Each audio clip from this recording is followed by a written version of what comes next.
இருப்பினும் நமக்கு நீதித்துறையின் மீது நம்பிக்கை உள்ளது. இருப்பினும் முடிவாக அநீதிதான் தீவிரவாதம் உருவாவதற்கு காரணம் என்று நமக்கு தெரிந்திருப்பதால் ஒரு சில மக்களுக்கு தீங்கிழைக்கப்படுவதால் தீவிரவாதம் உருவெடுக்கிறது. அதை நிறுத்த வேண்டும். எப்படி நிறுத்துவது? முதல் கட்டமாக அரசியல்வாதிகள் உண்மையாக இருக்க வேண்டும், நேர்மையாக இருக்க வேண்டும். அவர்கள் ஓட்டு வங்கியை பார்க்க கூடாது, தவறு செய்யக்கூடாது. அவர்கள் உண்மையாக இருந்தால், நேர்மையாக இருந்தால், அவர்கள் பதவியை இழக்க தயாராக இருந்தால் தீவிரவாதம் முற்றிலும் அழிந்துவிடும். இரண்டாவது குறிப்பு, அப்பாவி இந்தியர்கள் அரசியல்வாதிகள் தங்களை தூண்டிவிடும்படி அனுமதிக்க கூடாது. இதனால் தவறுகள் செய்து மற்ற அப்பாவி மக்களை கொல்லக்கூடாது. மூன்றாவது குறிப்பு, காவல்துறையினர் நேர்மையாகவும் நியாயமாகவும் இருக்க வேண்டும். யாராவது பாதிக்கப்பட்டால் அவர்களுக்கு பாதுகாப்பு அளிக்க வேண்டும். அரசியல்வாதிகளின் பகடைக்காயாய் பயன்படக்கூடாது. எனக்கு தெரியும் சில நேரங்களில் நீங்கள் டிரான்ஸ்பர் செய்யப்படலாம். ஆனால் ஒவ்வொரு காவல்துறையினரும் நேர்மையாக இருந்தால் டிரான்ஸ்பரில் வரும் காவல் அதிகாரியும் நேர்மையாக இருப்பார். அப்பொழுது அரசியல்வாதிகள் என்ன செய்வார்கள்? 100% காவல் அதிகாரிகள், நான் எல்லோரையும் குற்றம் சொல்லவில்லை, என்னை தவறாக எண்ணி விடாதீர்கள். அநேக காவல் அதிகாரிகள் நேர்மையாக நடக்க ஆசைப்படுகிறார்கள். ஆனால் அரசியல்வாதிகளின் தலையீட்டால் டிரான்ஸ்பர் செய்யப்படுவோம், துன்புறுத்தப்படுவோம் என்று பயப்படுகிறார்கள். காவல் அதிகாரிகள் எல்லோரும் ஒன்று சேர்ந்து நேர்மையாக இருப்போம் என்று முடிவு செய்தால், உங்களை டிரான்ஸ்பர் செய்தால் வரப்போகும் புது அதிகாரியும் நேர்மையாக இருப்பார். நீங்கள் இப்படி நடந்தால் அநீதி என்னும் இந்த பிரச்சனையை நாம் நிறுத்திவிடலாம். இறுதியாக, ஆனால் முக்கியமாக, மக்கள் தங்கள் கையில் சட்டத்தை எடுத்துக் கொள்ளக்கூடாது. ஒரே மதத்தை சார்ந்திருந்தாலும் தவறு செய்திருந்தாலும் கூட அப்பாவி மக்களை கொல்லக்கூடாது. இதை உறுதியாக எடுத்துக்கொண்டு அநீதி இழைப்பதை தடுக்க நாம் நினைத்தால் கண்டிப்பாக இந்தியா ஒரு சிறந்த நாடாக இருக்கும். நாம் நினைத்ததை போல் வரப்போகும் 2020 இந்தியா வல்லரசாக விளங்கும். அனைத்து இந்துக்களும் முஸ்லிம்களும் ஒற்றுமையாக அன்போடு பாகுபாடு இல்லாமல் வாழ்ந்தால், கருத்து வேறுபாடுகள் வரலாம், வித்தியாசங்கள் இருக்கலாம், அதோடு நாம் வாழ்வோம். ஆனால் ஒருவரை ஒருவர் அன்பு செய்வோம், அமைதியாக வாழ்வோம், ஒற்றுமையாக வாழ்வோம். இந்தியா எப்பொழுதும் வல்லரசாக விளங்கும். தேசத்தந்தை மகாத்மா காந்தி கூறியிருக்கிறார், இந்தியா சிறந்து விளங்க வேண்டும் என்றால் ஹசரத் உமரை போல நேர்மையான நியாயமான ஒரு ஆட்சியாளரால் ஆட்சி செய்யப்பட வேண்டும். இறைவனின் சாந்தி அவருக்கு உண்டாகட்டும். மகாத்மா காந்தி நம் தேச தந்தை கூறியிருக்கிறார், ஹசரத் உமரை போல நேர்மையான நியாயமான ஒரு ஆட்சியாளரால் ஆட்சி செய்யப்பட வேண்டும் என்று. இறைவனின் சாந்தி அவருக்கு உண்டாகும். அவர் ஒரு நேர்மையான மனிதர். நீதி என்று வந்தால் முஸ்லிம் அல்லாதவர் என்று பார்ப்பதில்லை. நீதி மட்டுமே அவருக்கு முக்கியமாக இருந்தது. அதனால் அவருக்கு அல் ஃபாரூக் என்ற பெயரிட்டார்கள். உண்மையையும் பொய்யையும் பிரித்தெடுக்க கூடியவர் என்று பொருள். நான் பேச்சை ஆரம்பிக்கும் பொழுது குர்ஆனில் இருந்து சூரா அல் இஸ்ரா அத்தியாயம் 17 வசனம் 81 இருந்து ஆரம்பித்தேன். சத்தியம் வந்தது, அசத்தியம் அழிந்தது, அசத்தியம் அழிந்தே தீரும். அசத்தியம் என்பது இயற்கையாகவே அழியக்கூடியது. டாக்டர் ஆடம் பியர்சன் கூறிய கருத்தை கூறி என் பேச்சை முடித்துக் கொள்ள விரும்புகிறேன். அணு ஆயுத சக்தி அரேபியர்கள் கையில் ஒரு நாள் சிக்கக்கூடும் என்று பயப்படும் மனிதர்கள் ஒன்றை மறந்து விடுகிறார்கள். இஸ்லாமிக் பாம் ஏற்கனவே போடப்பட்டு விட்டது. தீர்க்கதரிசி முகமது நபி அரேபியாவில் பிறந்த அன்றே அது போடப்பட்டு விட்டது.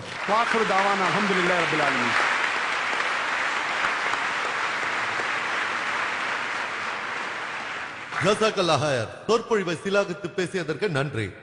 இப்போது நாம் கேள்வி பதில் பகுதிக்கு வருகிறோம். கேள்வி பதில் பகுதியை உடனே துவங்குகிறோம். அதற்கான விதிகளை நான் இங்கே குறிப்பிடுகிறேன். இங்கு பேசப்பட்ட தலைப்பில் ஒவ்வொருவரும் ஒரு கேள்வி மட்டும் ஒரு நேரத்தில் கேட்க வேண்டும். கேள்விகள் அனைத்தும் மிகவும் சுருக்கமாகவும் தலைப்புக்கு பொருத்தமாகவும் இருக்க வேண்டும். கேள்வி கேட்பதற்கு 5 மைக்ரோபோன்கள் கூட்ட அரங்கில் அமைக்கப்பட்டுள்ளது. வலதுபுறம் ஒன்றும் இடதுபுறம் ஒன்றும் ஆண்களுக்காக அமைக்கப்பட்டுள்ளது. பின்புறம் ஒன்று பெண்களுக்காகவும் முதல் மாடியில் ஒன்றும் உள்ளது. கேள்வி கேட்க விரும்பும் சகோதர சகோதரிகள் வரிசையில் வந்து நிற்கும்படி கேட்டுக்கொள்கிறேன். இப்போது அந்த சகோதரர் அவரின் கேள்வியை கேட்கலாம். மைக்ரோபோன் நம்பர் 2 இருந்து சகோதரர் கேள்வியை விரைவாகவும் சுருக்கமாகவும் கேட்கும்படி கேட்டுக்கொள்கிறேன். குறைவான நேரத்தில் அதிகமான கேள்விகளை கேட்க முடியும். சகோதரரை கேளுங்க. அஸ்ஸலாமு அலைக்கும் டாக்டர் ஜாக்கிர் நாயக். என்னுடைய பெயர் முகமது அரஃபாத். நான் ஒரு மாணவன். நீங்கள் பேசும்போது சொன்னீர்கள் 2 தவறு ஒரு சரியான விடையாகாது. சில மாதங்களுக்கு முன்பு முஸ்லிம் அல்லாதவர்கள் முதல் கேள்வியை கேட்கட்டும். முஸ்லிம் அல்லாதவர்கள் இங்கு இருந்தால் அவர்களை வரவேற்கிறோம். விருந்தாளிகளுக்கு முதலிடம் கொடுப்பதுதான் எங்கள் அமைப்பின் வழக்கமாக வைத்திருக்கிறோம். முஸ்லிம் அல்லாதவர்கள் கேள்வி கேட்க விரும்பினால் வரவேற்கிறோம். முஸ்லிம் அல்லாதவர் சகோதர சகோதரிகளே, உங்களை வரவேற்கிறோம். நேரம் அதிகம் இல்லை. முஸ்லிம் அல்லாதவர்கள் கேள்வி கேட்க விரும்பினால் முதல் வாய்ப்பு. முஸ்லிம் அல்லாதவர்கள் சகோதரர் கேளுங்க. என்னுடைய பெயர் ஷாம் ஷோனார். நான் மராட்டி மாநகர் பத்திரிகையில் வேலை செய்கிறேன். நான் ஒரு பத்திரிகைக்காரன். உங்களுடைய பேச்சை பற்றி விமர்சிக்க என்னிடத்தில் வார்த்தைகள் இல்லை. ஆனால் எனக்கு இவ்வாறு தோன்றுகிறது. பாரதத்தில் இந்து மற்றும் முஸ்லிம் ஒன்றுபட ஏதோ ஒன்று செய்தாக வேண்டும். நான் 10-12 வருடங்களாக செய்து வருவது போல். ஆனால் தங்கள் வாயிலிருந்து நான் கேட்க விரும்புகிறேன். பாரதத்தில் பல ஊர்களில் 40-50 ஊர்களில் நான் இருந்தவன். நான் பாம்பேக்கு பணிபுரிய வந்தேன். ஒவ்வொரு ஊர்களிலும் இந்து முஸ்லிம்கள் உள்ளார்கள். அவர்களுடைய மனதில் தவறான புரிதல் இருந்தால் அது இருக்கத்தான் செய்கிறது.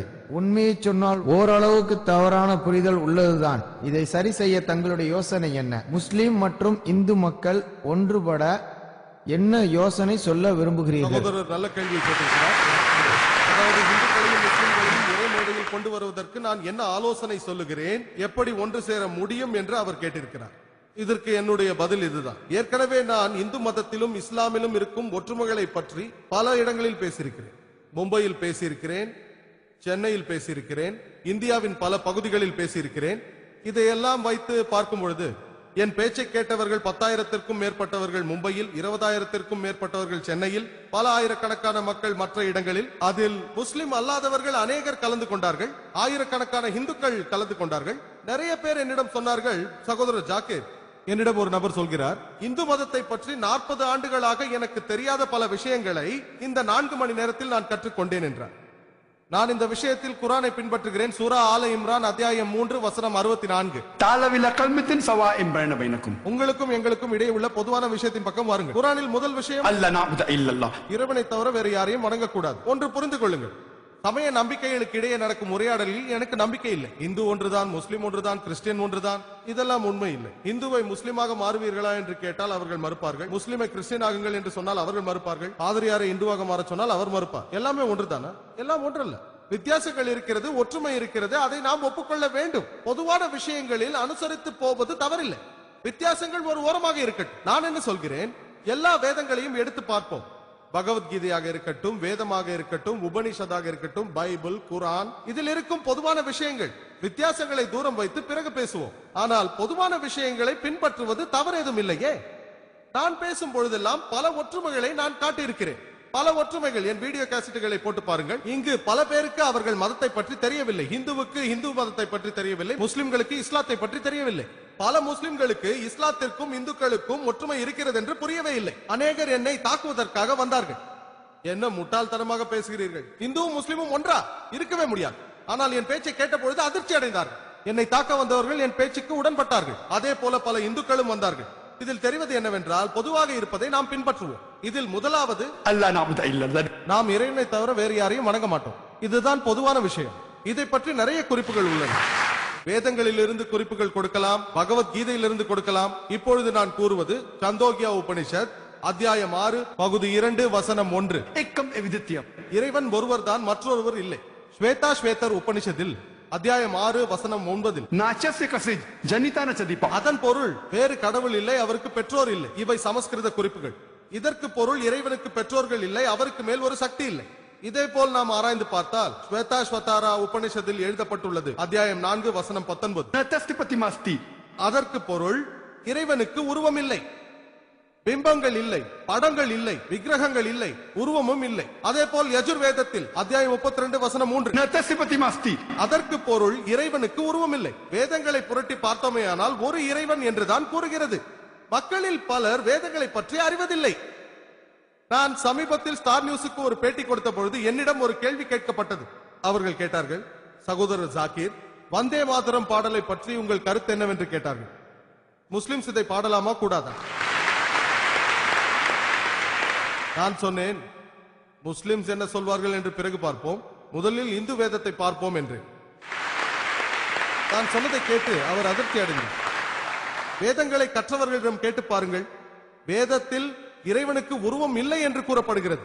நீங்கள் வந்தே மாத்திரம் என்று கூறும் பொழுது, இந்த நாடு என் தாய் கடவுள் என்று கூறினார். வேதங்களை அறியாத சராசரி மனிதர்களுக்கு இதை பற்றியெல்லாம் தெரியாது, அவர்களுக்கு தெரியாது. ஆனால் வேதாந்தியிடம் கேட்டால் வந்தே மாதரம் வேதத்திற்கு எதிரான கருத்தை கொண்டது என்பார். ஏனென்றால் வந்தே மாதரம் பாடலில் 3 முறை நான் உன்னை வணங்குகிறேன் என்று வருகிறது.